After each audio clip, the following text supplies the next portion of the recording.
నా పేరు మహేష్ అండి. సెలూన్ ఓపెన్కి విష్ణుమంచి గారు, విరణిక మేడం గారు వచ్చారండి. ఇక్కడ సెలూన్ పెట్టడానికి నాకు ఇష్టం ఉండి నేను సార్కి చెప్పాను. గత 5 సంవత్సరాల సార్ దగ్గర పర్సనల్ ఎస్టాబ్లిష్గా చేస్తున్నాను.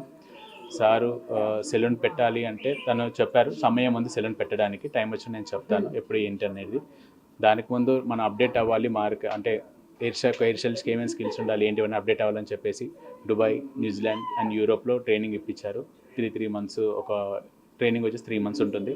3 countries ట్రైనింగ్ ఇప్పించారు. దాని తర్వాత కన్నప్ప మూవీకి అవుట్లుక్ కోసం చేసి సార్కి స్టార్టింగ్ నుంచి ఎండ్ వరకు కన్నప్ప మూవీ మొత్తం చేశాను.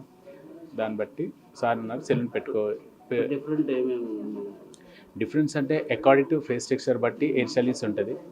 డిఫరెంట్ అంటే ప్రత్యేకంగా పేర్లు చాలా ఉంటాయి, కానీ ఫేస్ టెక్స్చర్ బట్టి మనము హెయిర్ స్టైలింగ్ సజెస్ట్ చేస్తాం.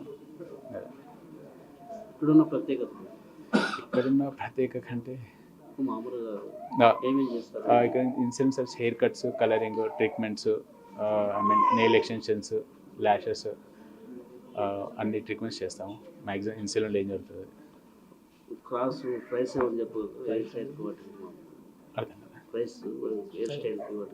ఓకే, ప్రైస్ అనేది స్టార్టింగ్ హెయిర్ కట్ 300 ఉంటుంది. 300 నుంచి 2000 వరకు కూడా ఉంది హెయిర్ కట్.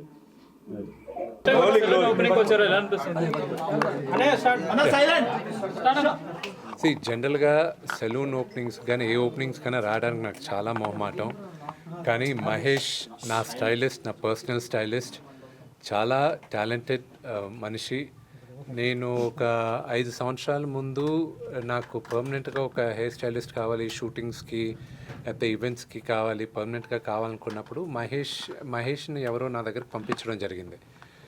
దాని తర్వాత మహేష్ని దుబాయ్లోను టాప్ ట్రైనింగ్ ఇన్స్టిట్యూషన్స్ దుబాయ్లోను, దాని తర్వాత యూరోప్లోను, న్యూజిలాండ్కి పంపించి ట్రైనింగ్ అయిన తర్వాత he's fantastic stylist and hair cutter. And ఈరోజు తను స్వయం కృషితో ఈరోజు ఒక సెలూన్ 2 అని ఓపెన్ చేసింది. నాకు చాలా హ్యాపీగా ఉంది.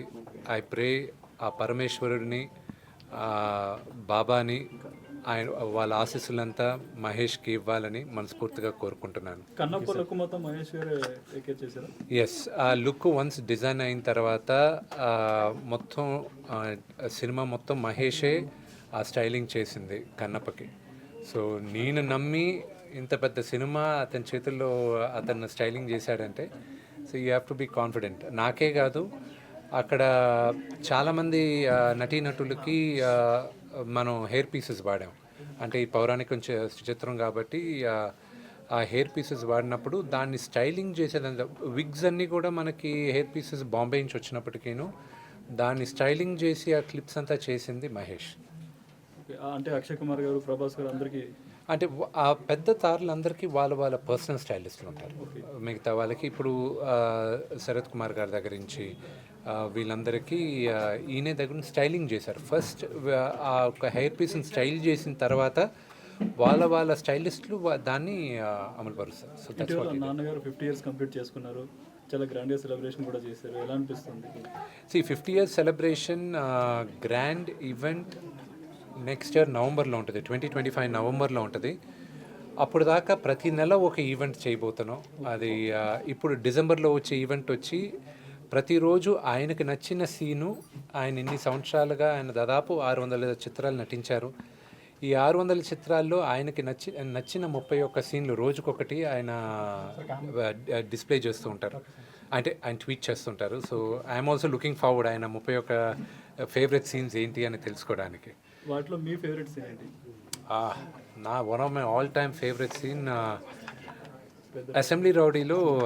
చాలామందికి పెద్దరాయుడు అంటారు, కానీ పెద్దరాయుడు కన్నా ముందు నాకు అసెంబ్లీ రౌడీలో భాష సీన్ ఒకటి, రెండోది రాయలసీమ రామన్న చౌదరిలో ఇది దేవుడి గురించి మాట్లాడతారు ఆయన.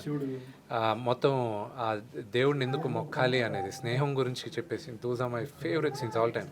నల్లుడు గారులో అలా చెప్పుకుంటూ వెళ్తే టైం సరిపోదు బట్ యా ఓకే, ఇది ఫైనల్గా Kannappa next year March 25th రాబోతుంది. ఏప్రిల్ 25th ఏప్రిల్ 25th రాబోతుంది. సమ్మర్లో మీకు మరి ఏ సినిమా పోటీకి రాదని అనుకుంటున్నారా? ఈరోజు ప్రతి నిర్మాతతోనూ మాట్లాడి మేమందరం ఇంత భారీ బడ్జెట్ సినిమాలందరూ ఒకరొకరు మాట్లాడుకొని స్పేస్ ఇచ్చి చేయడం జరుగుతుంది. అలాగే చాలామందితో చర్చించి ఇనిషియల్గా ఆగస్ట్లో రిలీజ్ అవ్వాల్సింది డిసెంబర్కి షిఫ్ట్ అవ్వడం ప్రొడ్యూసర్స్తో మాట్లాడి జరిగింది. ఇప్పుడు మాకు విఎఫ్ఎక్స్ ఈ సినిమాలో చాలా నేర్చుకుంటున్నాను. అంత ఈజీగా అవ్వట్లేదు పోస్ట్ ప్రొడక్షన్ ఇదంతా. సో ఎందుకు డిసెంబర్లో రిలీజ్ చేయలేదని ఎవరు అడగరు. ఒక మంచి చిత్రాన్ని కోసం జనాలకి అందించాలన్న ఉద్దేశంతో మేమందరం వెయిట్ చేసి ఏప్రిల్ అయితే కంఫర్టబుల్గా మేము అనుకున్న రీతిలో రిలీజ్ చేయగలం అన్న ఉద్దేశంతో ఏప్రిల్ 25th. అది ఒరిజినల్గా మీకు త్వరలో తెలియబోతుంది. వాళ్ళ డిస్ట్రిబ్యూటర్స్ మా డిస్ట్రిబ్యూటర్స్ ఒకరే. సో ఆటోమేటిక్గా ఒక్క తెలుగులోనే కాదు మేము రిలీజ్ చేయాలనుకునేది, ఆల్ ఇండియా రిలీజ్ చేయాలి. సో అన్ని భాషలు ఇంపార్టెంటే మాకు. నాకు మేజర్ సీక్వెన్స్ ఒకటి ప్యారిస్లో జరుగుతుంది. ఆ సీక్వెన్స్ రావడానికి డిసెంబర్ ఎండ్ అవుతుంది. సో దాని తర్వాత ఇక్కడ లోకల్ స్టూడియోస్లోను అన్నపూర్ణ స్టూడియోస్లోను వీళ్ళందరితో వర్క్స్ జరుగుతున్నాయి. మా బ్యాక్గ్రౌండ్ స్కోర్ జరగాలి. సో దాని గురించి టిక్